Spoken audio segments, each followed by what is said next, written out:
Hey guys, Soulless Reviews here, and today I want to talk about the new Neighbourhood record, Wiped Out! Yeah, I don't know, there's an exclamation point after it for some reason. I don't really know. But right off the bat, something seemed a little odd to me, and that was the spelling of their name, The Neighbourhood. So I did a little research, and as it turns out, there's also a band, American band called The Neighbourhood, so they could go by The Neighbourhood also, but they were facing some kind of lawsuit, so they decided to go with the British spelling of Neighbourhood. Other than that, though, they're a West Coast alternative band that seemed to make their big breakout when they released some of their earlier EPs, and then majorly broke out in 2013 when they dropped their I Love You project, which featured their hit song Sweater Weather. And Sweater Weather actually was able to top #1 on the alternative charts, and as for the charts overall, I'm not too sure about that. But I mean, hey, it's not that easy to make a #1 track in your own lane of music, so it's actually a very good feat that they accomplished. My only fear is that we have people like Walk the Moon and 21 Pilots that are kind of putting not really a new spin, but a more mainstream, more catchy, or more inventive spin on this more alternative side of music. And I'm just a little worried that they might blend into the background too much and not be someone to pop out as much into the crowd. I don't know if this music is really going to cause people to turn heads, or if it's just going to eventually blend in after a week of people streaming it. And personally, me, I don't really have a biased opinion. I can't really say I want this to stick out or I want them to fade because I'm not all that familiar with their music. I actually haven't listened to their I Love You project because I didn't actually recognize them back when it dropped earlier that year. And generally speaking, I like to listen to an artist's previous work before digging into the new project so I can get a feel of the evolution that's going on with them. However, I wasn't able to do that because of how busy I was. Sorry about that. Don't hate me. But, I mean, I feel like this can't be too much of a difference. They don't seem to be evolving all that much. They're still using the black and white symbolism. It's even more evident here. Instead of being a more blended gray, it's distinctively black and white on this cover art. So I'm not necessarily excited, but I'm a little interested to see how this sounds, because alternative bands can always create their own inventive music, and I'm always interested to see how that sounds. So, ladies and gentlemen, without further ado, I am going to listen to Wiped Out by The Neighbourhood, and then afterwards I am going to tell you guys just how I feel about it.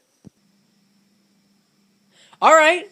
Okay, this is good. This is a really good project. Like I said before, I was extremely skeptical going into this project because I thought it might blend too much into other alternative bands that aren't trying to put as much effort into their music. But here, what I failed to realize is just by looking at this album, it already has something that other alternative bands don't.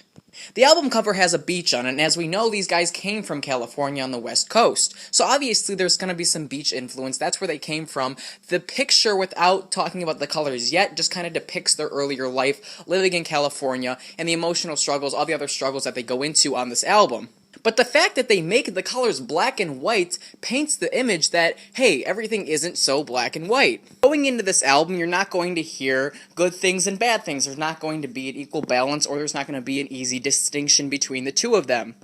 Rather, you're going to hear times, struggles that each of these band members, or describing some of these band members, they're going through these emotional struggles, these stressed out times where there's no clear distinction of whether this is black or white. It's all a mixed feel of emotion. And I really liked that. I like how they already told me something about them just by looking at the album art. I really appreciate the fact that they aren't downplaying their audience and actually respecting them to the extent of them capturing the symbolism and imagery. But the cover art alone, obviously, can't make this album, like, great, because we're here for music, no shit. So obviously there had to be something incorporated in this album to kind of loop back to the main theme, the whole black and white theory.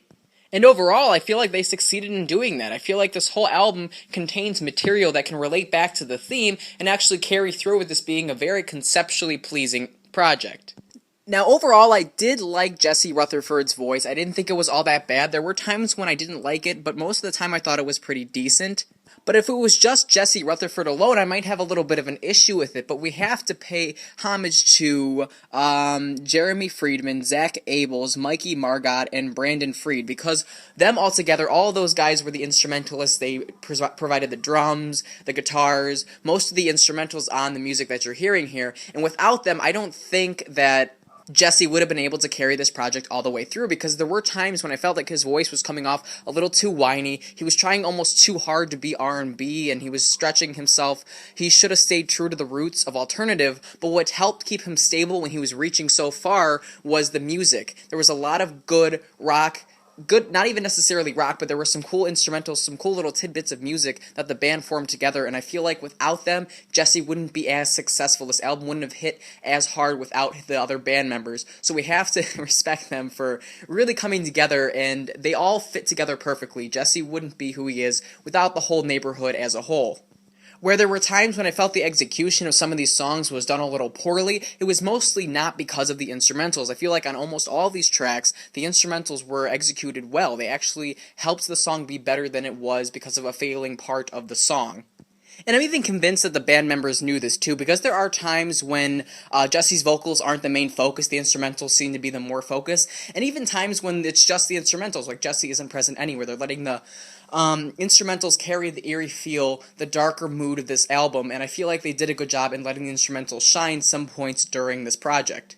Just Jesse's vocals alone, I don't feel like I would have gotten the same effect that I did for this album's entirety. The eerie effect that the instrumentals were able to provide allowed me to really see these topics as kind of emotionally gripping. They weren't as heavy set if it was just his vocals, but the instrumentals really added to them being heavier weight of songs.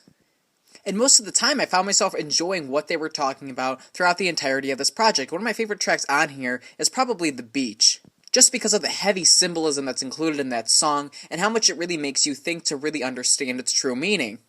And although I'm no genius scholar, to me it feels like Jesse wants to admit his true feelings to this girl, but can't seem to do it because he's scared of the aftermath. He's scared that this girl will leave him if he expresses the true feelings he has towards her.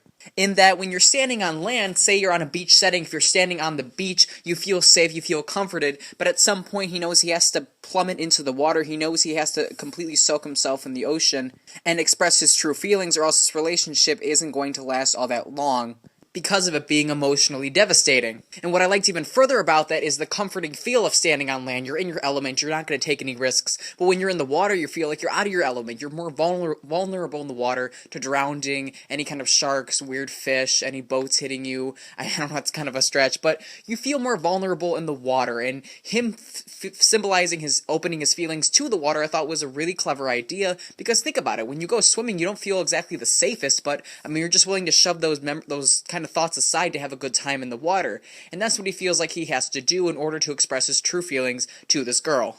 I did like Pray. There was a lot of metaphors going on in that track that you had to pay attention to and kind of use your own train of thought to come up with what you think he's talking about. When he's saying he wants to fly before he's taught how to fly, he doesn't exactly want to be, to me it feels like he doesn't want to be shaped by society, he doesn't want society to run how he lives his life, he wants to be free, open-minded, a creative person, and doesn't want to be pressured by society.